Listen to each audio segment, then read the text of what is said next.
சற்று முன்பு கிடைக்கப்பெற்ற ஒரு அதிமுக்கியமான மற்றும் பரபரப்பான தகவல் ஒன்று மக்களே. காணொளியை முழுமைக்கும் பாருங்க. அதிமுகவுடன் கூட்டணி உறுதி, அதிகாரப்பூர்வ அறிவிப்பு, பதறும் கட்சிகள். இதை பற்றி தான் இந்த காணொலியில் பார்க்க போகிறோம். அதாவது அதிமுகவுடன் அதிகாரப்பூர்வ கூட்டணியில் யார் யாரெல்லாம் இருக்கிறாங்க, அது மட்டும் இல்லாமல் இந்த கூட்டணி வெற்றி பெறுமா, எடப்பாடி பழனிசாமிக்கு எவ்வளோ இடங்களை கைப்பற்றுவார் அப்படின்றத பற்றி தான் பார்க்க போகிறோம். வீடியோக்குள்ளே போகிறதுக்கு முன்னாடி நீங்கள் நம்ம சேனலுக்கு புதிய பார்வையாளர்களாக இருந்தீங்கன்னா மறக்காமல் நம்ம சேனலை சப்ஸ்கிரைப் பண்ணிட்டு பக்கத்தில் இருக்கக்கூடிய பெல் பட்டனை ஆலில் செட் பண்ணி வச்சுக்கோங்க. அப்போ தான் நம்ம போடுற ஒவ்வொரு அப்டேட்டும் பார்த்தீங்கன்னா உங்களுக்கு நோட்டிஃபிகேஷனில் வரும். இப்போ வாங்க வீடியோக்குள்ளே போயிடலாம். அதாவது அதிமுகவை பொறுத்தவரை இந்த 2026 தேர்தலில் எப்படியாவது வெற்றி பெற வேண்டும், அதாவது திமுகவை வீழ்த்தியாக வேண்டும் அப்படின்னு சொல்லிட்டு, அதாவது திமுகவுக்கு எதிராக இருக்கக்கூடிய ஒவ்வொரு கட்சிகளுக்கும் பார்த்தீங்கன்னா கூட்டணி அழைப்பு விடுத்துட்ருக்காங்க. குறிப்பாக அந்த பட்டியலில் தாவேகா கூட இருந்தது. ஆனால் தாவேகாவிற்கு அதாவது அழைப்பு விடுக்கவில்லை அப்படின்னு சொல்லிட்டு அதிகாரப்பூர்வமாக பார்த்தீங்கன்னா நம்முடைய எடப்பாடி பழனிசாமி அவர்கள், அதாவது அதிமுகவுடைய பொதுச் செயலாளர் எடப்பாடி பழனிசாமி அவர்களே சொல்லியிருக்கிறாரு.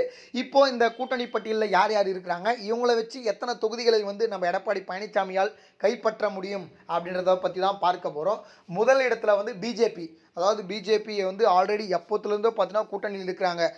மோஸ்ட் ஆஃப் அதிமுகவுடன் தான் பார்த்தீங்கன்னா கூட்டணி வகுப்பாங்க, சரிங்களா. இப்பயும் பார்த்தீங்கன்னா 2026 அதிமுகவுடன் பார்த்தீங்கன்னா நம்மளுடைய பிஜேபி கூட்டணியில் இருப்பாங்க. இவங்களுக்கு பார்த்தீங்கன்னா குறைஞ்சபட்சம் பார்த்தீங்கன்னா ஒரு 50 சீட்டுகள் கொடுக்குறதாக பார்த்தீங்கன்னா தகவல் தற்பொழுது கிடைக்கப்பெற்றிருக்கு. ஆனால் எவ்வளோ சீட்டு கொடுப்பாரு அப்படின்னு சொல்லிட்டு தேர்தல் சமயத்தில் தெரிவதற்கான வாய்ப்புகள் இருக்குது. இதனைத் தொடர்ந்து தேமுதிக, அதுக்கப்புறம் பார்த்தீங்கன்னா பாமகவும் இந்த கூட்டணியில் வர போகிறாங்களாம். குறிப்பாக இவங்க பாமகவுடன் கூட்டணியில் யாருடன் கூட்டணியில் பேசியிருக்காங்க, ராமதாஸ் ஐயா கிட்ட பேசியிருக்காங்களா, இல்லை அன்புமணி அவர்கள்கிட்ட பேசியிருக்கிறாங்களா அப்படின்னு சொல்லிட்டு கேட்டிங்கன்னா அன்புமணி கிட்ட பேசியிருப்பதாக தற்பொழுது தகவல் வெளியாக இருக்கிறது. அதனால் பார்த்தீங்கன்னா பாமக, தேமுதிக, குறிப்பாக இவர்களெல்லாம் பார்த்தீங்கன்னா கூட்டணியில் இருக்க உள்ளதாக தற்பொழுது தகவல் வெளியாக இருக்கிறது. இவர்களுக்கெல்லாம் எவ்வளோ சீட்டு கொடுப்பாங்க அப்படின்னு சொல்லிட்டு கேட்டிங்கன்னா 3 இல்லது 5 அந்த மாதிரியான ரேஞ்சுக்கு பார்த்தீங்கன்னா இவர்களுக்கு சீட்டு கொடுப்பதற்கான வாய்ப்பு இருக்குது. ஆனால் இப்படி தான் சீட்டுகள் கொடுத்துட்ருக்காங்க, சரிங்களா.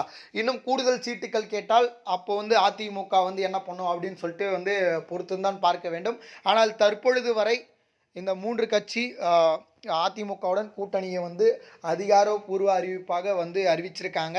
மேலும் நிறைய விதமான கட்சிகள் வருவதற்கான வாய்ப்பு இருக்குது. அது தொடர்பாக நம்ம இன்னும் நிறைய வீடியோவில் பார்ப்போம். இதுபோல் சுவாரஸ்யமான அரசியல் உண்மை நிலவரங்களை நீங்கள் உடனுக்குடனே தெரிஞ்சுக்கணும்னு நினச்சிங்கன்னா நம்ம சேனலை மறக்காமல் சப்ஸ்கிரைப் பண்ணிட்டு பக்கத்தில் இருக்கக்கூடிய பெல் பட்டனை ஆலில் செட் பண்ணி வச்சுக்கோங்க. அப்போ தான் நம்ம போடுற ஒவ்வொரு அப்டேட்டும் பார்த்தீங்கன்னா உங்களுக்கு நோட்டிஃபிகேஷனில் வரும். நன்றி மக்களே, அடுத்தடுத்த வீடியோவில் சந்திப்போம். நன்றி, வணக்கம்.